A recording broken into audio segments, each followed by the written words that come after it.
안녕하세요. 만나서 반갑습니다. 자, 오늘은 최신 기출 보건 문제 같이 풀어보실 거고요. 자, 2021년 3월에 출제되었던 실기 파트 같이 보도록 하겠습니다. 자, 71번. 12개월 된 영아의 맥박을 안정시에 측정했는데 간호사에게 알려주어야 될 것은 어느 파트인가? 정답은 1번. 선생님, 분당 60회면 괜찮은 것 같은데요. 우리는 괜찮아요. 그런데 아기들은 안 좋습니다. 그래서 영화의 생리적 간호를 보시면 맥박은 80에서 150회 분당 뛰어야 정상이고요. 호흡도 분당 30회 정도는 돼야지 우리가 기본적으로 괜찮다라고 봅니다. 보고 하셔야 되겠네요. 자, 72번. 자, 활력증으로 측정하는 활동 중에 환자가 눈치채지 못하게 측정해야 될 바이탈 사인이 있습니다. 정답은 호흡. 자, 만약에 호흡을 재겠습니다 라고 얘기하잖아요. 그럼 환자가 그때부터 하면서 자기가 호흡을 막 조절을 하기 시작해요. 그래서 숨 쉬는 거를 내가 카운트 하려면은요, 슬쩍 맥박을 재는 것처럼 아니면 맥박을 재고 난 다음에 이제 호흡 잰다는 얘기 하지 않고 그냥 그대로 호흡을 측정하면 됩니다. 그래서 호흡을 측정한다는 말을 하지 않고 재셔야지 된다. 자, 73번. 일반적인 환자의 식사를 돕는 방법입니다. 자, 옳은 것 정답은 1번. 웬만하면 스스로 먹게 하시는 것이 좋죠.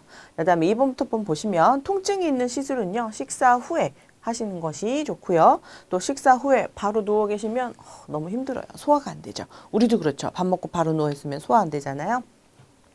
또 똑바로 앉아가지고 목을 뒤로 젖힌 자세에서 밥을 먹으면 너무 힘들겠죠. 또 기도로 들어갈 수도 있고 너무 좋지 않은 자세가 되겠습니다. 자, 다음에 시각장애 환자는 우리 어디로 보여주기로 했냐? 시계 방향으로 하기로 했어요. 일단 눈이 안 보이시는 분들은 우리가 이제 만국 공통으로 시계 방향으로 뭔가 설명하도록 얘기하고 있죠. 자, 다시 또 정리를 해보면, 자, 일상적인 식사 돕기입니다. 자, 식욕 촉진을 위해서 가글가글 한번 식사 전에 이 텁텁함을 좀 삼가시게, 좀 없애게 해주는 것들도 굉장히 좋을 거고요.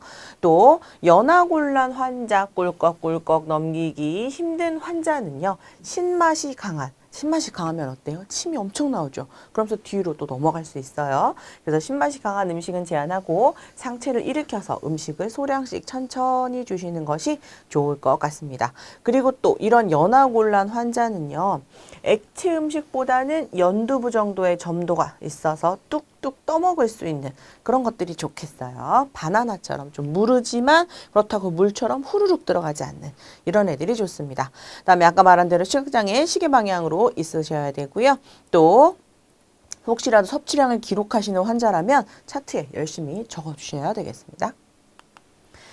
자, 74번. 위관 영양을 하는 간호조무사가 주사기로 위 내용물을 확인 후에 다시 위로 넣어주는 이유는 뭔가? 뽑아낸 거 버리지 않고 정답은 전해질 손실을 막기 위해서 그렇습니다. 이 위 속에 있는 책 그리고 전해질 이런 것들은 우리가 손실되면 안 되잖아요. 그래서 원래 가지고 있는 그대로 챙겨주셔야 되기 때문에 쓱 그렇다고 힘으로 밀어 넣어주시는 것도 안 되고요. 또 다시 중력으로 들어갈 수 있게 해줄 거예요. 자, 75번. 자, 엉덩이를 못 드는 환자입니다. 자, 이런 사람에게 일반 변기를 적용하는 방법은 뭐가 좋을까요? 자, 엉덩이를 못 드니까요. 정답은 5번입니다. 자, 엉덩이를 못 드는 사람은 옆으로 돌려요. 그런 다음에 이제 대주고 다시 앙화이로 만들어주는 겁니다. 물론 누워서 이제 변 보시는 건 너무 힘드시겠지만 엉덩이를 못 든다고 하니까 침대에서 지금 보신다고 할 때는 이 방법이 가장 좋겠습니다. 자, 일반적인 규칙적 배변을 위한 방법도 조금만 보실게요. 자, 누워있는 분들은요, 변비가 엄청 심하게 옵니다. 그래서 고섬유질 식품, 물 많이 먹기, 이런 거 하셔서 이제 변비 예방하셔야 되고요. 마사지가 필요한 경우에는 시계 방향으로 복부 마사지 또 해주셔야 되겠습니다. 자, 다음에 적당한 운동으로 움직이실 수 있으면 자운동 해주시면 또 좋을 거고요. 또 엉덩이를 못 드는, 지금 정답인 것처럼 둔부를 못 드는 환자에게 침대용 변기를 적용하는 방법, 지금처럼 옆으로 눕혔다가 변기 집어넣고 다시 똑바로 앙화이로 눕히게 되면 누워서 이제 변을 보시는 일이 생길 수 있죠. 그다음에 76번. 자, 잔뇨량을 측정하기 위해서 단순 도뇨를 하려고 합니다. 자, 옳은 거 정답은 3번. 자, 음순을 벌린 손은 그냥 고정이에요. 자, 꽂을 때까지, 도뇨가 삽입될 때까지 계속 벌리고 있어 주셔야 됩니다. 자, 1번부터 좀 볼게요. 자, 여자는 도뇨할 때 무슨 자세 할까요? 배횡와위 해줄 겁니다. 배횡와위. 또 소독솜의 방향, 어디서부터 어디로 닦아요? 요도에서 항문 방향으로 반대로 해주셔야 되고요. 또 18에서 20cm 정도는요, 여자 게 아니라 누구 겁니까? 남자 거죠? 남자들은 도뇨관이 길게 집어넣으셔야 됩니다. 또 도뇨관을 살짝 당겨서 풍선이 방광 안에 있는지 확인해야 되는 건 단순 도뇨가 아니고 계속 꽂아 놓는 유치 도뇨에서는 이런 방법 해보실 수 있겠어요. 자, 조금만 더 볼게요. 자, 지금 말한 것처럼 자, 여자는 배횡와위, 남자는 앙와위 해주셔야 되고요. 또 여성분들 다리 충분히 벌려주셔야지만 우리가 시야가 확보가 돼서 잘 들어갈 수 있습니다. 자, 다음에 요도에서 항문 쪽 방향으로 닦아주시는 거, 그리고 매번 새로운 솜으로 닦아주시는 거 중요하죠. 그 다음에 아까 말한 대로 엄지랑 검지랑 벌린 손은 고정이에요. 계속. 자, 다음에 자, 윤활제를 바르고 자, 여자는 요 정도 5에서 6cm 요 도구가 짧기 때문에 조금만 넣어도 됩니다. 자, 남자는 18에서 20cm 정도 집어넣어야지 소변이 흘러나올 거예요. 그런 다음에 쭉 기다리고 있다가 소변이 다 나온 후에 도뇨관을 뽑고 곡관에 담아서 싹 정리하고 가시면 되겠습니다. 자, 77번. 자, 원칙상 멸균 상태를 유지하고 있는 것은 누구냐? 정답은 3번. 자, 왜? 멸균과 멸균이 닿았어요. 얘는 그럼 멸균입니다. 그러니까 멸균 상태를 계속 유지할 수 있겠다라고 우리가 보는 거죠. 자, 시야를 벗어났어요. 자, 제 등이라던가 우리 얘는 뭐예요? 오염이라고 보시는 거죠. 색이 불분명합니다. 뭐 갈색이라던가 까만색이어야 되는데 그게 아니에요. 그러면 소독이 덜 된 거죠. 내가 원하던 설정한 시간보다 일찍 빼신 거예요. 불분명한 거. 자, 다음에 알코올로 소독한 피부입니다. 자, 피부 멸균일 수 없어요. 피부는 좀 적당히 세균이 없을 수는 있겠죠. 근데 완벽하게 없진 않습니다. 근데 지금 얘는 완벽하게 없는 애예요. 그러니까 얘는 더 이상 멸균이 아니다 라고 보는 거고요. 자, 다음에 자, 가장자리도 우리는 오염이라고 보자. 게다가 또 젖었어요. 큰일 났네요. 자, 멸균 상태를 유지하는 부분에서 우리가 오염으로 생각하는 부분은 이렇습니다. 자, 첫 번째, 자, 시야에서 없어졌어요. 시야에서 사라졌다. 등 뒤라든지. 그래서 우리가 의사들끼리 아니면 시술실에서 이제 지나갈 때 우리가 앞을 그리고 아니면 등을 이용해서 이렇게 지나갑니다. 멸균은 멸균대로, 오염은 오염 부분으로 만져주셔야 되고요. 그다음에 아까 말한 대로 멸균 표지자 색깔 불분명한 거, 또 멸균되지 않는 물품과 접촉했을 때, 그리고 또 젖었을 때, 게다가 가장자리, 그러면 다 문제가 있는 거고요. 자, 가운 앞면 중에서 허리 밑에는 우리가 다 오염, 그리고 가운 뒷면, 왜냐? 보이지 않으니까요. 다 뭐라고 생각한다고요? 오염으로 생각합니다. 그리고 유효기간이 지났어요. 자, 우리 유효기간 얼마나 될까요? 얼마나 되죠? 2주, 14일. 그래서 유효기간은 2주 혹은 14일. 얘는 대부분 그러니까 고압증기 멸균 기준입니다. 그래서 이 정도 지났는데 계속 쓸 수는 없어요. 다시 소독해야 됩니다. 선생님 안 썼는데도요. 안 써도 다시 소독해야 돼요.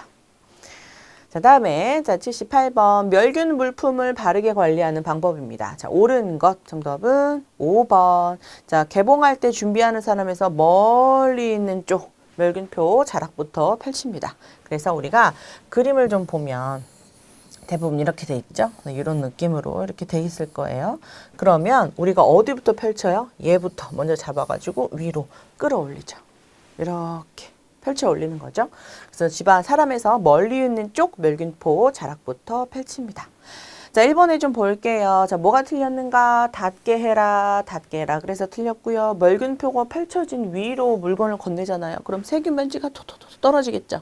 그래서 좋지 않습니다. 또 소독 용기는 빨리빨리 닫아 두시는 것이 좋고요. 겸자 끝은 아래가 향하도록, 이 겸자 끝은 위로 향하면 안 되고요. 아래로 향하도록. 그래서 하늘을 향하게 해라. 그래서 틀렸네요. 자, 멸균 물품 관리 또 한번 보겠습니다. 자, 겸자통 입구 가장자리는 우리가 오염된 것으로 봅니다. 이게 주둥이 입구 이쪽은. 그래서 용기의 옆이나 가장자리에 닿지 않게 해서 꺼내 주셔야 되고요. 또 펼쳐진 위로 물건 건네지 않는 거. 또 빨리 닫고 또 손목보다 아래로 향해야 되고요. 또 멀리 있는 쪽부터 꺼내야 되는 거. 자, 방금 보기 다시 정리 한번 해드렸습니다. 자, 79번. 다음 중 N95 마스크 착용해야 되는 사람은 누구인가? 정답은 활동성 폐결핵. 자, 활동성은 막 옮기는 사람이죠. 지금 이런 분들은요, 빨리 막아주셔야 됩니다. 그래서 수분성의 95% 이상을 막아주는 N95 마스크 쓰셔야 되고요. 그래서 N95 마스크를 써야 되는 중요한 사람. 결핵 환자, 그리고 메르스, 중동호흡기 증후군 환자의 병실에 들어가는 모든 사람, 보호자, 의료인 다 착용해 주셔야 되겠습니다. 자, 다음에 80번. 자, 궤양과 수포가 발생하고 진피층까지 손상된 욕창의 단계. 자, 우리가 1, 2, 3, 4단계까지가 있잖아요. 자, 예, 정답 몇 번일까요? 그렇습니다. 2단계. 자, 욕창의 단계를 보시면 첫 번째 1단계라고 해서요. 피부가 빨갛게 변하는 피부 변화가 있는 단계를 1단계라고 부르게 됩니다. 그래서 여기서도 엄청 관리 잘 해줘야 돼요. 자, 피부가 빨갛게 변했을 때 마사지 하면 될까요? 안 될까요? 안 되죠. 여기서부터 아주 엄청 신중하게 관리를 해야지 2, 3, 4로 넘어가지 않을 수 있습니다. 자, 2단계 볼게요. 자, 진피층까지 들어간 거고요. 궤양도 그리고 수포도 발생한 시기가 되겠습니다. 자, 3단계는요. 근육, 근막을 넘지 않은 이제 이 진피 바로 밑에 있는 기름기, 치아 피하 지방까지. 그러니까 좀 이 상태를 보면요. 쑥 들어가 있어요. 푹 파여 있습니다. 그래서 피하 지방까지 손상된 단계를 3단계라고 하고요. 그리고 이제 4단계는 정말 너무 힘든 단계실 것 같아요. 근육을 넘어서서 이제 뭐 뼈까지도 갈 수 있는 경우를 우리는 4단계라고 부르게 됩니다. 81번. 자, 뇌졸중으로 치료받는 대상자의 욕창 간호 보조 활동입니다. 자, 옳은 것. 정답은 그렇죠. 젖어 있으면 더 빨리 손상이 오기 때문에 자주 확인해 줘야 됩니다. 자, 다음에 자, 물은요. 잘 주셔야죠. 계속 촉촉하게 물 줄 수 있도록 해 주셔야 되고요. 교대 시간 우리 대부분 몇 시간이에요? 한 8시간 정도 되시죠? 큰일 납니다. 자, 우리 체위 변경 몇 시간마다 한 번씩 해 줄까요? 그렇습니다. 2시간. 2시간마다 한 번씩 해주셔야 되고요. 또 여기서 뭐가 틀렸습니까? 주름, 우리가 주름 없게 팽팽히 해주셔야 되겠어요. 또 방금 말씀드린 대로 발적 생긴 부위는 마사지 하면 안 되겠습니다. 정답은 4번이고요. 자, 욕창 간호 보조 활동 조금만 더 볼게요. 자, 지금 말씀드린 대로 우리 몇 시간마다 한 번씩 해주는가? 2시간마다 한 번씩 자세 변경 해주도록 하고요. 또 청골 부위의 발적, 청골이 꼬리뼈는 되잖아요. 여기 계속 지금 압력 주면 안 되겠죠. 그래서 자세를 좀 바꿔주셔야 돼요. 측이 취해 주셔야 되고요. 또 영양도 잘 주셔야 됩니다. 저 고단백, 고탄수화물, 고비타민식 이런 거를 좀 충분히 챙겨주셔야 될 거고요.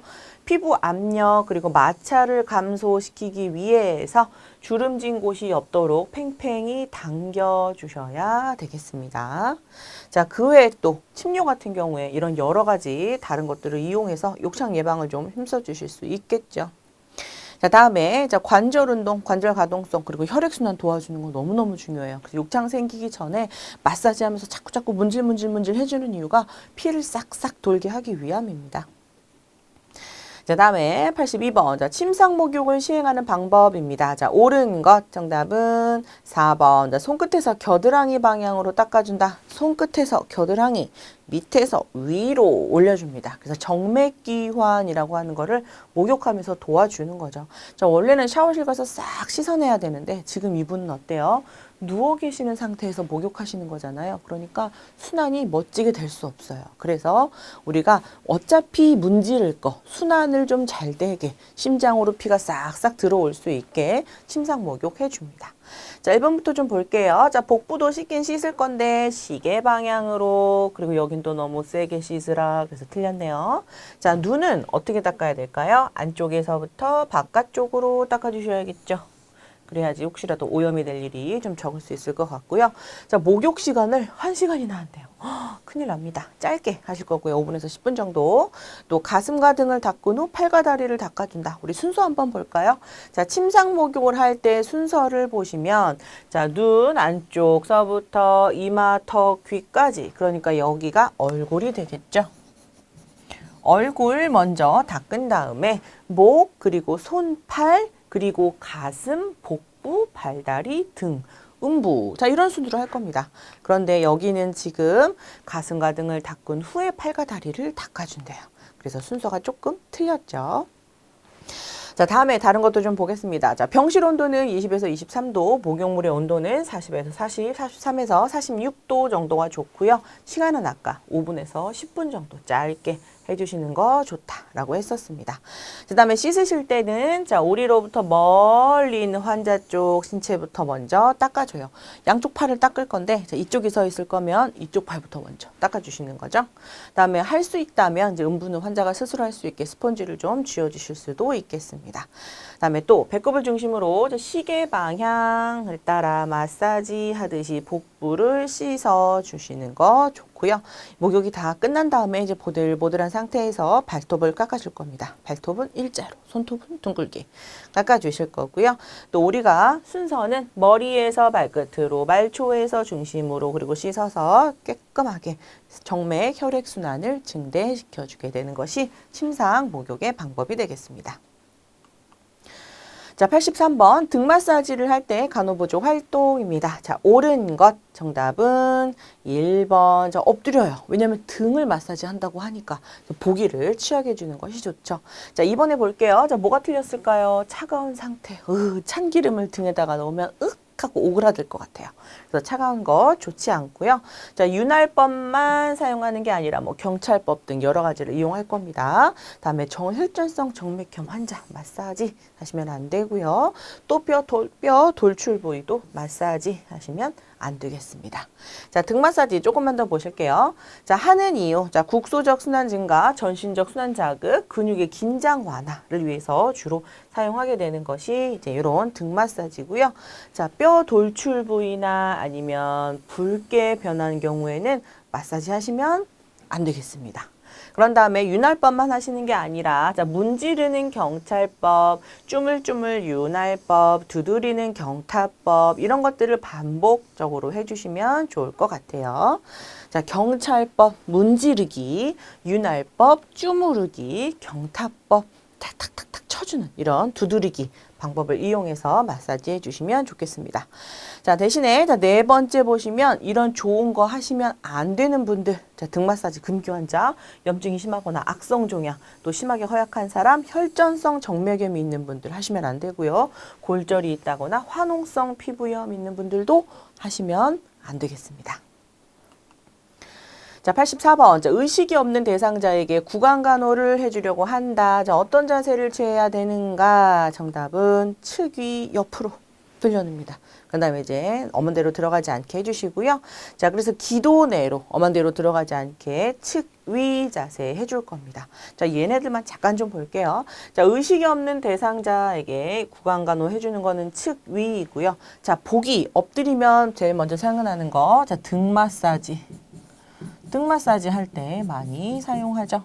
자, 배횡어이는요, 여성 도뇨 바로 먼저 떠오를 겁니다. 자, 다음에 트렌델렌버그 체위는 언제 해줘요? 자, 요런 자세죠. 쇼크가 일어났을 때 해줍니다. 자, 잭나이프 체인 우리가 등 잭나이프가 있고 뭐 여러 가지 배 잭나이프가 있습니다. 그래서 여러 가지 방식으로 좀 쓸 수 있어요. 그래서 우리가 복부를 대는 이제 배 잭나이프 같은 경우에는 뭐 마취를 한다던가 아니면 이제 그쪽 항문 쪽으로 문제가 있을 때 하는 거죠. 그 다음 85번 보실게요. 자, 틀니 착용 중인 환자의 의치 관리 방법입니다. 자, 옳은 것 정답은 3번. 떨어뜨리면 또 파손될 위험이 있기 때문에 수건을 좀 깔아놓고 의치를 닦으시면 좋을 것 같습니다. 자, 1번 수업도 좀 볼게요. 자, 치실은 칫솔을 하고 1번 칫솔, 그런 다음에 2번 치실 이렇게 사용하시는 것이 좋대요. 근데 틀니만 그러는 게 아니라 우리도 그렇습니다. 여러분도 이빨 다 닦은 다음에 마무리를 치실로 싹 해주시면 입차와 치아 사이에 끼어 있는 플라그도 멋지게 닦아낼 수 있대요. 그래서 칫솔하고 그 다음에 치실 이용해서 닦아주시면 좋고요. 제거할 때는 좌우 방향이 아니라 위아래로 흔들어서 제거할 겁니다. 그 다음에 4번에는 뭐가 틀렸냐? 자, 물기가 없는 그냥 마른 컵에 보관하시면 안 되겠죠? 또 건조하게 한 후에 의치 착용하시는 것도 잘 안 껴지실 겁니다. 자, 요 얘기 다시 그대로 또 한번 정리 한번 해볼게요. 자, 의치를 제거할 때는 자, 위아래 방향으로 움직여서 또 제거해 주시면 좋으실 것 같고요. 또 흐르는 찬물에 세정제와 칫솔을 이용해서 닦을 건데 파손 방지를 위해서 세면대 위에 젖은 수건을 깔고 세척하면 좋겠습니다. 또 다 닦으신 다음에 깨끗한 컵에 찬물을 부어서 촉촉한 상태로 또 이런 먼지 들어가지 않게 뚜껑 덮어두시면 좋겠습니다. 그다음에 구강이 건조하면 잘 안 껴져요. 미끌미끌 좀 할 수 있게 물에 적셔서 끼워주시면 좋겠습니다. 다음 86번. 자, 고관절 수술을 한 다리의 등척성 운동을 한번 보도록 하겠습니다. 자, 등척성 운동은요. 지금 내가 움직이고 있고 힘을 주고 힘을 빼고 있는 걸 아무도 모르는 겁니다. 움직이지 않고 하는 게 등척성이잖아요. 정답은 3번. 다리의 근육을 내가 힘을 흑 줬다가 풀어보는 겁니다. 아니면 팔의 근육을 흑 줬다가 풀어보는 거예요. 저 지금 흑 줬다가 풀고 있는데 여러분 지금 보이시나요? 제가 근육을 풀었다 뺐다 하는 게 이런 것들이 등척성입니다. 아무도 모르게 하는 거죠. 그래서 관절을 움직이지 않고 특정 근육을 강화시키는 것을 말하고요. 주로 이제 골다공증 환자에게 굉장히 많이 나옵니다. 골다공증 환자는 뼈를 많이 움직이는 것이 좋지 않죠. 그런 분들은 이렇게 등척성 운동을 하는 것이 좋습니다. 자, 서서 다리의 중심을 줬다가 뺐다가 해줘요. 자, 이것도 움직일 수밖에 없거든요. 정답은 3번. 자, 87번. 스스로 움직일 수 없는 환자에게 수동 관절 가동 범위 운동을 실시하려고 합니다. 자, 어깨 운동 방법으로 옳은 거. 정답은 3번. 자, 보기 1번부터 한번 좀 볼게요. 자, 팔꿈치를 잡고요. 자, 손목을 어깨 쪽으로 구부렸다 폈다 해줍니다. 이건 이제 어깨가 하나도 안 움직여요. 어디만 움직여요? 여기만 움직이죠? 팔꿈치만 왔다 갔다 하고 있습니다. 그래서 얘는 팔꿈치를 구부렸다 폈다 하는 굴곡 신전. 이런 게 되겠고요. 자, 두 번째. 자, 전환을 잡고 여기 전환을 잡고요. 손바닥을 아래로 했다가 위로 했다가 아래로 했다 위로 하래요. 손바닥을. 자, 그럼 얘는 뭘까요? 회내, 회외 뭐 이런 게 되겠네요. 손목에 회외, 회내. 자, 다음에 팔을 몸통으로부터 멀어지게 움직였다가 다시 붙이래요. 어때요? 어깨가 지금 움직이고 있습니다, 여러분. 드디어. 그래서 3번이 어깨 운동 방법이 되겠네요. 그래서 멀어지면 외전, 붙으면 내전 하고 있습니다.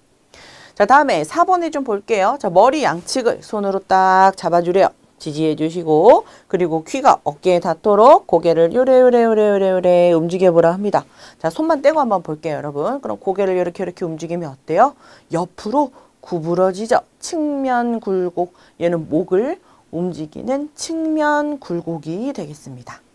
자, 4번에 볼게요. 자, 손바닥이요. 왼쪽 허벅지를 쓰다듬으면서 내려가래요. 자, 여러분도 한번 똑바로 서 있다가 쓰다듬으면서 옆으로 내려가 봅니다. 그러면 자연스럽게 옆구리가 굽혀지죠. 자, 얘는 측면 굴곡이네요. 근데 대신에 목이 아니라 척추의 측면 굴곡이 되겠습니다.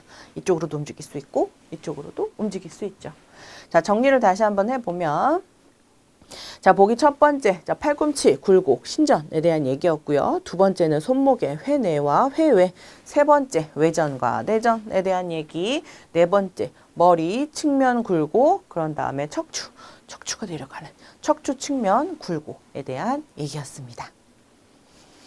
자, 88번 보도록 하겠습니다. 자, 오른쪽 정강이뼈 골절로 석고붕대를 하고 있는 환자를 움직이게 하려고 합니다. 자, 어떤 거를 해야 되는가? 자, 여기에서 뭘 알아야 되는가? 다친 쪽이 어디예요? 오른쪽 정강이뼈. 아, 오른쪽이 지금 다쳤구나. 우리가 한쪽이 다치면 몇 점 보행하셔야 됩니까? 3점 보행. 그렇죠? 한쪽이 다치면 우리가 깨금발 딱 해가지고 3점 보행 하셔야 되잖아요. 자, 3점 보행을 지금 찾는 거예요. 정답은요. 4번 되겠습니다. 자, 출발점부터 한번 보실게요. 자, 3점 보행의 포인트는 뭐예요? 예, 하나. 3점 보행. 자, 목발이 있고요. 그리고 여기 발이 하나가 있어야 되죠. 오른쪽. 왜냐하면 목발은 아픈 발 대신이잖아요. 그래서 세 개가 동시에 앞으로 나가기 때문에 우리가 3점보행이라고 하는 겁니다. 그래서 볼게요. 자, 출발점은 딱 서 있다가 얘네가 하나, 둘, 셋 하고 아픈 발이 지금 딱 나갔네요. 바로 고르실 수 있겠습니다. 근데 사실 이런 그림 찾는 거 좀 어렵긴 해요, 여러분. 자, 정리를 한번 해보면, 자, 우리가 크게 2점, 3점, 4점 이렇게 좀 배우셨을 거예요. 자, 목발, 자, 2점 보행. 그리고 3점 보행, 4점 보행.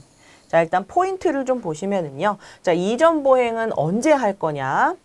양쪽이 동시에 나갈 수 있는 양쪽 하지의 체중 부하가 가능한 경우에 하는 겁니다. 그래서 동시에 나가요. 동시에 오른쪽 목발과 왼쪽 발이 동시에 나가는 겁니다. 얘네들이. 그다음에 3점 보행 같은 경우에 동시에 나가는데 뭐가 나가요? 목발 두 개랑 아픈 다리가 동시에 나가는 거죠. 그래서 시작점에서 하나, 둘, 셋 아픈 다리 먼저 나가는 겁니다. 자, 다음에 목발 4점 보행 보시면 목발 3점도 밑줄을 좀 쳐보면 자, 한쪽 하지가 약하고 다른 쪽 하지는 튼튼한 경우에 사용하는 게 3점 보행이고요. 자, 4점 보행은요. 2점 보행을 하나씩 풀어서 쓰시는 거라고 됩니다. 생각하시면 돼요. 그래서 목발 나가고 다리 나가고 목발 나가고 다리 나가고 하나씩 끊어 나가는 거죠. 그래서 균형 잡기가 어려워서 목발과 하지 각각 하나씩 앞으로 나가는 방법을 우리는 4점 보행이라고 합니다. 그래서 하나씩 나가고 있죠. 4점 보행. 자, 넘어가겠습니다. 자, 89번. 자, 무의식 환자를 침상머리 쪽으로 옮기려고 합니다. 자, 올바르게 적용한 자세. 자, 역학 자세 고르시는 거네요. 정답은 5번. 자, 엉덩이와 다리에 큰 근육 이용하셔야 됩니다. 자, 우리가 오래 일하실 거잖아요. 여러분 병원에서 허리 보호하는 거 되게 중요하거든요. 그래서 나머지 허리 말고 엉덩이, 다리 이런 이용할 수 있는 근육은 다 사용하셔야 됩니다. 자, 보기를 좀 볼게요. 자, 1번에 두 발을 모아서 쓰면 안 됩니다. 그러니까 기저면을 넓혀야 되기 때문에 모아서 쓰면 금방 넘어지고 위험해질 수 있어요. 좀 벌리셔야 되고요. 자, 다음에 2번 같은 경우에는요. 무릎은 구부리고 등은 편다. 요게 좀 바뀌었죠? 무릎은 구부리고 등을 펴서 뭐 물건을 들 때도 등은 우리가 구부린 자세는 좋지 않습니다. 자, 다음에 침대에 최대한 가깝게 붙어서 하셔야 되겠습니다. 자, 다음에 미끄러지게 하거나 끄는 것 이런 것들도 필요할 수 있어요. 막 키가 몸무게가 막 100kg, 150kg 이런 분들 들어 올려 보세요. 그러면 아이고 큰일 났잖아요. 그래서 어떤 때는 미끄러지게 하거나 쭉 시트를 이용해서 끌어당기는 것이 힘이 좀 덜 들 때도 있습니다. 자, 침상머리 쪽으로 옮기는 것도 또 보셔야 될 게 있어서요. 이거 외에 또 다른 것도 좀 한번 보실게요. 자, 침상머리 쪽으로 이제 옮기려고 합니다. 자, 그때 우리가 환자가 협조할 수 있는 경우랑 없는 경우 좀 배우셨을 거예요. 자, 첫 번째, 환자가 협조할 수 있을 때 그때는 요 그림처럼 하시는 겁니다. 그래서 환자한테 침대에 침상 잡으라고 하신 다음에 우리가 어디를 잡을 거냐. 환자의 대퇴 아래에 간호조무사의 손을 넣고 환자의 대퇴 아래 간호조무사 한쪽 팔 넣고 또 나머지 한 팔은 침상면을 밀면서 또 환자에게 하나, 둘, 셋 하면 위로 힘을 확 주세요 하는 겁니다. 자, 이게 환자가 협조할 수 있는 경우에 하는 그림이고요. 자, 두 번째 침상머리 위로 올릴 거예요. 협조할 수 없는 경우. 죄송합니다. 자, 없는 경우입니다. 자, 환자가 협조할 수 없는 경우에는 어떻게 해야 되는가? 없는 경우. 자, 두 번째. 자, 침대 양편에 한 사람씩 마주 서서요. 자, 한 사람은 팔을 머리 밑으로 집어넣고요. 한 사람은 팔을 머리 밑으로 집어넣고 어깨와 등 밑을, 또 다른 팔은 엉덩이와 대퇴를 지지하고 반대편 사람도 똑같이 잡는 겁니다. 그래서 한 사람이 머리 그리고 어깨 등으로 집어넣어서 반대편 있는 사람이랑 손을 쫙 잡아요. 그런 다음에 두 사람이 동시에 하나, 둘, 셋 하고 위로 밀어 올리는 겁니다. 자, 얘는 환자가 협조할 수 없는 경우에 사용하는 방법이 되겠습니다. 그 다음에 90번. 자, 위관을 삽입하고 있는 환자가 튜브를 제거하지 않도록 손과 손가락의 움직임을 제한하는 신체 보호대는 무엇이냐? 정답은 3번 장갑 보호대가 되겠습니다. 자, 튜브 제거. 이게 주로 이제 포커스죠. 자, 보호대 조금 보실게요. 자, 보호대에 꼭 알아야 될 포인트 단어만 보도록 하겠습니다. 자, 재킷 보호대 특징은요. 낙상 먹는 거예요. 그래서 시트에요. 조끼가 붙어 있어요. 그래서 떨어질래야 떨어질 수가 없습니다. 두 번째, 장갑 보호대인데요. 장갑 보호대 특징, 튜브 뺄까봐, 주사바늘 뺄까봐 사용하는 겁니다. 또 세 번째, 팔꿈치에다가 딱딱한 보드를 대주는 겁니다. 그래서 팔꿈치를 구부리는 거를 방지하는 거고요. 주로 소아에게, 어린이에게 사용하는 방법이 팔꿈치. 다음에 네 번째, 묶는 겁니다. 손목 발목 보호대. 그래서 움직임 제한하는 것이 손목 발목 보호대고요. 혼이불 보호대는 전신을 다 싸버리는 거기 때문에 어린이도 안 돼요. 완전히 갓난아기, 영아한테 하는 겁니다. 영아나 유아, 한두 살짜리. 그래서 주로 얘네들한테 뭐 할 때, 검사나 치료할 때 힘이 엄청 세요. 1살, 2살 애기 주사 놓으려고 하잖아요. 그러면 엎어져 있는 이 간호사나 간호조무사분들이 들썩들썩 할 정도입니다. 이 본능이 좀 셀 수도 있어요. 그래서 이때는 다 이제 싸주는 방법 필요할 때도 있죠. 자, 91번 편도절제술을 받은 환자의 출혈 방지와 염증 방지를 위해서 목 부분에 적용할 수 있는 것. 자, 목에다 적용하는 거. 정답 얼음 칼라라고 합니다. 자, 이것도 카라인데 여러분, 카라. 우리가 이제 카라라는 일본말 많이 하잖아요. 그런 것처럼 목에 카라가 있는 거예요. 그래서 주로 파란색으로 생겨가지고 쭉 목에다가 설치를 좀 해줍니다.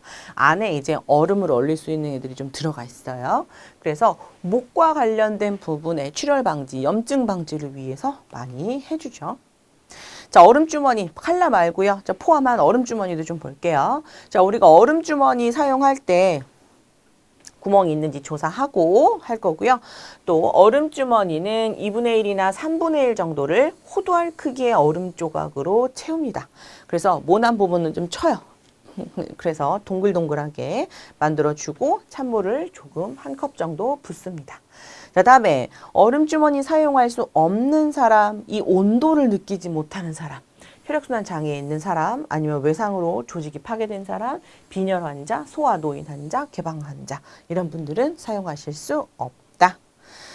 자, 다음에 또 정상이라 할지라도 이런 게 발견된다. 그러면 우리가 요거 동상일 수 있겠다. 라고 또 생각을 합니다. 그럼 어떻게 해요? 빨리 중지하고 보고하셔야겠습니다. 자, 92번 보실게요. 자, 다음날 전신마취로 수술이 예정된 환자에게 금식에 대해서 설명할 겁니다. 자, 어느 것이 가장 좋을까? 정답은 2번. 박스 탭으로 그냥 입을 붙이는 거라고 생각하셔야 됩니다. 약 정도는 먹어도 되지 않을까요? 그러면 금식인데 그래도 약이니까 괜찮지 않을까라고 하시면 안 됩니다. 그냥 아무것도 안 돼요. 음식도 안 되고 물도 안 되고 약도 안 됩니다. 그래서 물을 한 모금도 드시지 않도록 하세요. 자, 그래서 이제 금식을 할 때는 이런 것들을 위해서 필요하고요. 그 외에 우리가 금식을 포함한 수술 전날 저녁 간호를 좀 볼게요. 자, 금식 얘기해 주셔야 되죠. 대부분 밤 12시부터 금식하세요 하실 겁니다. 장 비우기 필요하고요. 또 관장, 어떤 것들은 필요하고 어떤 것들은 필요 안 한 거예요. 다 하시는 건 아닙니다. 자, 관장 해주셔야 되는 것 있고, 예를 들어 복부를 여는 수술이라든가 배와 관련된 수술 같은 경우에는 관장이 꼭 필요하죠. 그다음에 세 번째, 염증 예방하기 위해서 상모하는 경우도 있어요. 우리나라 분들은 배를 상모를 잘 안 하는데 외국 분들은 배에도 털이 어마무시하거든요. 그래서 배도 상모를 다 합니다. 배까지. 자, 다음에 너무 중요한 이것 때문에 맨날 수술실에서 전화 오는 매니큐어 등 혈색 관찰이 어렵게 만드는 거 제거해 주셔야 되는데, 옛날에는 아세톤이 병원에 있어가지고 이렇게 매니큐어 안 지우고 오시는 분들은 줬어요. 제거하시라고. 근데 요즘에 여성분들이 뭘 많이 하냐면 젤네일 합니다. 젤네일. 젤네일은 아세톤으로 안 지워져요. 그래서 수술 당일날 막 1시간, 막 2시간 앞두고 막 급박하게 밖에 나와가지고 젤네일 막 제거하고 오시는 분들이 꽤 있다니까요. 그러니까 신경을 많이 못 쓸 수도 있어요. 그래서 미리미리 설명을 해줘야 됩니다. 젤네일은 병원에서 어떻게 안 돼요. 그래서 미리 제거할 수 있도록 교육을 해주셔야 된다. 그다음에 93번, 위암 절제술 예정 환자에게 수술 당일 아침에 시행하는 일반적 간호입니다. 자, 정답은 매니큐어가 지워져 있는지 확인한다. 젤네일이면 큰일 났다. 4번. 자, 1번에 좀 볼게요. 자, 유동식 제공하면 큰일 나겠죠. 의치는 병실에서 미리 다 빼놓으셔야 되고요. 큰일 나겠습니다. 자, 수술 가운 안에는 아무것도 입으시면 안 돼요. 속옷도요? 속옷도 안 됩니다. 싹 다 벗고 나오세요. 라고 얘기를 해주시죠. 그다음에 수술실로 가지고 가게 하는 것 안 됩니다. 자, 우리 수술 당일 아침 간호 좀 더 볼게요. 자, 신체적 준비. 자, 이런 것들 할 겁니다. 자, 금식 확인하고 속옷까지 싹 다 벗긴 후에 이제 가운만 착용시킬 겁니다. 또 머리핀이랑 이런 거 다 빼고 특히 여성분들 머리는 어떻게 할 거냐면 반으로 쫙 갈라가지고 삐삐머리 해주실 거예요. 왜냐? 그냥 똑바로 누워있는 경우에 그냥 하나로 묶고 있잖아요. 그럼 여기에 또 오랜 시간 누워있으면 문제 있을 수 있죠. 욕창 문제. 그래서 반으로 예쁘게 쫙 갈라서 삐삐머리 해주실 거고요. 또 유치도뇨 필요한 사람은 아침에 도뇨관 삽입합니다. 또 환자 차트 잘 또 확인해 보실 거고요. 환자 팔찌 착용도 한번 꼭 다시 보셔야 돼요. 엄한 환자 들어가면 큰일 나기 때문에. 자, 그리고 들어가기 바로 직전에 수술 전 투약 이런 것들이 필요하다면 하실 수도 있어요. 또 의사 처방에 따라 좀 다릅니다. 그래서 투약이 끝난 후에는 심장난과 사이드를 쫙 올려주시고 어디 가지 못하게 아주 주의 깊게 관찰해 주셔야 되겠습니다. 자, 94번 자기 공명 영상 MRI에 대한 내용입니다. 자, 옳은 것 정답은 금속 장신구 제거한다. 얘는요, 우리가 자석을 이용해서 하는 검사예요. 그러다 보니까 금속이 있으면 이 통에, 이 동그라미가 큰 통이 있잖아요. 거기에 다 걸립니다. 이 동그라미 통에. 우리 여기 쫙 들어가서 이제 검사를 하실 거잖아요. 제가 예전에 어떤 일이 있었냐면, 이제 환자가 주사를 놓고 갔어야 되는데 못 놓고 간 게 있었어요. 그래서 그걸 이제 들고 가서 거기서 놔주는 건데 이 통이요 한번 막 돌아가기 시작하면 끄기가 되게 어렵대요. 그래서 제가 중간에 어떻게 들어가게 된 거예요. 그래서 제가 주사를 놓고 있는데요. 이 머리망이요 여기에 빨려 들어갈 것 같아요. 누가 제 머리를 쫙 하고 잡아 뜯는 느낌이 나더라고요. 이제 그리고 나서 이제 얼른 나오기는 했는데 그 정도로 굉장히 자기장이 셉니다. 그래서 몸속에 뭔가 이제 들어가 있는 분들이 있잖아요. 그런 분들은 MRI 하실 수가 없어요. 머리망도 지금 막 빨려 들어갈 정도거든요. 그래서 외과적으로 이식한 금속물이 있는 환자는 MRI 촬영할 수 없다. 가슴, 심장 안에다 뭘 넣어놨다던가 아니면 머리에다 뭘 넣어놨다던가 이런 분들 하시면 안 되겠죠. 자, MRI는 주로 말랑말랑한 데를 많이 봅니다. 그래서 중추신경계 뇌검사 이때 많이 사용하시게 되죠. 그래서 또 검사를 하실 때 이런 터널 같은 데 많이 들어가시잖아요. 그래서 미리 폐쇄공포증이 있는지 이런 것도 좀 미리 확인해 놓으셔야 돼요. 아기들은 되게 무서워해요. 무서워할 수 있죠, 당연히. 그래서 재우는 약 같은 거, 포크라 같은 거 먹이고 검사를 진행할 수도 있습니다. 다음에 95번. 자, 요추천자를 시행하는 대상자 돕기 방법입니다. 자, 정답은 5번. 요추천자를 시행했어요. 빵꾸가 뽕 났습니다. 그냥 가만히 내두거나 움직이게 두시잖아요. 그러면 이 뇌축소액이 위로 후루룩 들어갑니다. 그러면 그때 생기는 두통은 어마무시해요. 그게 일반적인 진통제로 잘 안 되거든요. 그래서 다리와 수평이 되게 똑바로 눕힌다. 자, 이 자세는 앙화위 해주셔야 되겠습니다. 그래서 앙화위를 해준다. 끝나고 나서 얘기해요. 그래서 앙화위를 해줄 건데 보호자한테 얘기를 안 하시면은요. 보호자가 우리가 사라지잖아요. 그러면 베개를 꼭 대줘요. 그럼 목이 위로 올라갑니다. 그래서 베개 없이 앙화위 자세 해주시는 거 중요하겠습니다. 자, 96번. 여름 더운 날 운동하는 마라톤 선수가 팔다리 근육에 경련을 일으켰습니다. 자, 여름날에 땀이 막 나는 마라톤 선수가 근육에 경련을 일으켰습니다. 자, 뭐가 부족해서 그럴까요? 정답은 염분, 나트륨이 부족해서 그렇습니다. 자, 우리가 열 손상 중에 하나인 열 경련에 대한 얘기인데요. 주로 아주 심각한 발안으로 인해서 다량의 염분 소실로 주로 일어나는 겁니다. 그래서 마라톤 선수니까 단기간이 아니라 오랜 시간 계속 뛰어야 계실 거 아니에요. 그러다 보니까 땀을 엄청 흘리실 거고 또 경련이 일어날 정도의 심한 발안, 나트륨이 손상이 오겠죠. 자, 그때는 빨리 소금을 보충을 좀 해주셔야 됩니다.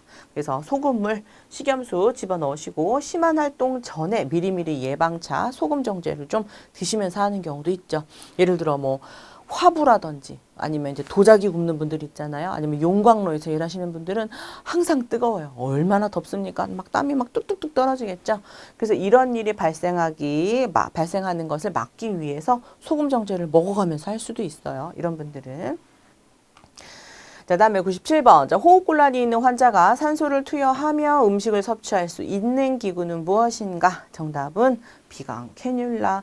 자, 소생백도 똑같아요. 자, 셋 다 마스크입니다. 이걸 씌우고 있어요. 그러니까 음식을 먹기가 너무 힘들죠. 입을 막고 있잖아요. 얘는 입 막지 않습니다. 우리가 코에다가요. 이렇게 씌우는 거예요. 코에다가 해서 귀에다가 이렇게 걸어주는 거. 이걸 우리가 이제 비강 캐뉼라라고 하죠. 그래서 귀 뒤에 걸고 조여주는 방법을 하기 때문에 말하고 먹는 거 이런 거에는 큰 문제가 없습니다. 그래서 대상자가 말하고 먹을 수 있어서 편안할 수는 있어요. 자, 대신에 귀 뒤에 걸어주고 조여주기 때문에 이 귀 뒤가요. 피부 손상이 좀 일어날 수 있습니다. 우리도 마스크 많이 쓰고 다니실 때요. 이 귀 뒤가 아파요. 그럴 때가 있죠. 그래서 이런 분들도 똑같이. 그래서 피부 손상 막기 위해서 귀 뒤에다가 꺼즈를 좀 대주면 좋을 것 같습니다. 자, 그게 이제 비강 캐뉼라이고요. 자, 비강 카테터는 비공을 집어넣는 거예요. 더 많이 깊숙하게. 그래서 콧구멍을 자극하고 삽입할 때 불편해요. 사실은 거의 많이 사용하진 않습니다. 비강 카테터는. 그래서 주로 50% 농도를 단기간 투여할 때 사용하고요. 웬만하면 콧구멍으로 뭘 집어넣을 때는 비강 캐뉼라를 많이 사용하고 농도를 더 많이 주고 싶다. 그러면 그냥 마스크를 이용하는 경우가 훨씬 더 많죠. 그다음에 97번, 네, 산소 마스크, 탄소 텐트도 조금만 더 보고 넘어가실게요. 자, 산소 마스크를 보시면은요, 산소가 비강 캐뉼라에 비해서 훨씬 더 많이 들어갑니다. 그래서 가장 효과적인 산소 투여 방법으로요, 100% 가깝게 산소를 투여할 수 있는 것이 산소 마스크가 됩니다. 자, 대신에 답답할 순 있어요. 그리고 또 하나, 우리가 이제 마스크 쓸 때도 똑같은데요. 마스크 쓰고 오래 있잖아요. 그럼 마스크 안에 제가 내뱉은 숨에 물이 있어요. 그래서 마스크가 축축해집니다. 얘도 똑같아요. 그래서 2시간마다 마스크 제거하고 피부 간호를 제공해 주셔야 되는 것이 좋죠. 또 우리가 마스크를 계속 쓰고 있잖아요. 그러면 안경 쓰신 분들은 좀 느끼실 거예요. 마스크를 쓰고 있잖아요. 그럼 위로 숨이 올라옵니다. 그러면서 안경이 뿌얘지기 시작하죠. 근데 마스크를 안 쓰고 있어도 숨은 계속 올라옵니다. 공기가 계속 올라와서 어떤 일이 생기냐면 이 산소로 인해서 자꾸 눈이 말라요. 그래서 마스크 쪽 부분에 보시면 이 조임쇠가 있어요. 그래서 꼭꼭꼭 눌러줘서 위로 산소가 좀 덜 올라올 수 있도록 조절해 주셔야 되겠습니다. 자, 다음에 산소 텐트라고 해가지고요. 얘는 입에다 씌우는 게 아니라 방처럼 생긴 거예요. 그래서 방에다가 집어 넣는 거고요. 주로 어린이들한테 많이 씁니다. 애들한테 마스크 쓰고 뭐 캐뉼라 채우면 애들 너무 불안하고 힘들잖아요. 그래서 주로 어린이에게 많이 사용하고 고농도의 산소가 텐트 안에 차기 때문에 여기서 불 나면 진짜 큰일입니다. 그래서 인화성 물질은 절대 금하는 것이 산소 텐트가 되겠습니다. 자, 98번 보겠습니다. 입원 환자에게 해야 되는 간호 보조 활동. 자, 옳은 것 정답은 5번. 자, 체중과 신장 기록하는 거 너무 중요하죠. 첫날 하셔야 됩니다. 그래서 체중이 몇 킬로예요? 라고 물어보시는 게 아니라 직접 재고 기록을 좀 하셔야 되겠습니다. 자, 나머지를 좀 보시면 자, 입원시 간호입니다. 자, 환자가 입원실 들어오기 전에 병실 싹 한번 정리해 주시고요. 또 오리엔테이션 필요합니다. 병실의 위치, 휴게실, 급수대, 병원 내 시설 이런 것들 설명을 쭉 해주실 거예요. 또 귀중품 5까지는 집에 보내거나 환자 가족이 책임지게 해주시고요. 또 5번에 보시면 환자가 가지고 있는 약은요. 그냥 보내시면 안 됩니다. 일단 뭔가 확인을 좀 하셔야 돼요. 그래서 처방 약물 복용에 방해 가능성이 있어서 복용하지 않도록 교육을 하시고 약 가지고 오셔서 간호사 의사에게 보고하셔야 되겠습니다. 자, 99번 노인성 난청 대상자와 의사소통하는 방법입니다. 자, 옳은 것 정답은 5번. 자, 몸짓으로 신호를 주면서 이야기를 시작한다. 자, 안 들리잖아요. 그래서 우리가 소리로만 다 하는 게 아니라 할 수 있다면 제스처를 다 사용하는 겁니다. 할아버지 식사하셨나요? 이렇게 말을 하시면 아, 내가 못 들어도 밥을 먹는 거구나 하고 알아들으실 수 있죠. 자, 노인성 난청 대상자, 그리고 의사소통 수행하는 방법 조금 더 볼게요. 자, 노인의 시야 내에서 위치하며 말씀해 주시면 더 좋을 거고요. 음조는 낮은 음조, 할아버지라고 얘기하시는 게 좋습니다. 자, 같은 내용이에요. 중음이나 저음으로 천천히 또박또박 말합니다. 애기들은요, 애기야 하고 높게 말하시는 게 좋고요. 할아버지 할머니, 노인들은요, 할아버지 하고 낮게 얘기해 주시는 게 훨씬 더 잘 들어옵니다. 귀에. 자, 다음에 할 수 있다면 입 모양도 뚜렷하게 말씀해 주시는 것이 좋고요. 주위에 소음을 좀 줄여줘요. 그래서 할아버지 TV 보고 있으면 TV 볼륨 조금만 더 줄여주시고 대화를 시작하시는 것이 좋겠습니다. 또 노인의 시야에서 벗어나지 않고 대화하시는 것이 더 좋겠네요. 자, 100번. 자, 다음 대화에서 간호조무사의 반응입니다. 자, 바람직한 거 고르기. 자, 말기 유방암 환자입니다. 저도 제 친구처럼 예쁜 옷을 입었으면 좋겠어요. 항암 치료하느라고 팔이 엉망이 되었어요. 자, 이렇게 얘기하고 있습니다. 자, 어떤 대답이 가장 좋을까요? 팔을 내놓고 예쁜 옷 입고 싶군요. 그렇구나. 너가 마음이 지금 그렇구나. 해주는 것이 가장 좋겠습니다. 나머지들은요. 비치료적 의사소통으로 들어가겠네요. 자, 친구들을 만나지 마세요. 이런 것들 다 지시. 이렇게 해라. 저렇게 해라. 지시가 되는 거고요. 그런 옷은, 이쁜 옷은 완치되면 언제든지 입을 수 있어요. 지금 입은 뭡니까? 말기암이잖아요. 완치될 수 없어요. 이런 말 하는 거는 우리가 안심이라고 하는데요. 이 사람 나에 대해서 잘 모르는구나. 나랑 얘기하고 싶지 않구나. 라고 느끼게 만듭니다. 이러는 아무것도 없는 그냥 다 괜찮아, 다 괜찮아, 다 괜찮아질 거야. 이런 것들은 안심이라는 비치료적 의사소통으로 들어갑니다. 그런 생각은 치료에 도움이 되지 않아요. 하는 것은 비난으로 들어가고요. 같은 맥락으로 그렇게 마음이 약해지시면 어떻게 치료가 되고 예쁜 옷을 입을 수 있겠어요? 하는 것들도 대화하고 싶지 않은 그런 말, 비난이 되겠습니다. 그래서 비치료적 의사소통 하시면 환자분들 마음 상하실 수 있죠. 자, 여기까지 문제 풀어보셨습니다. 자, 정말 고생하셨습니다.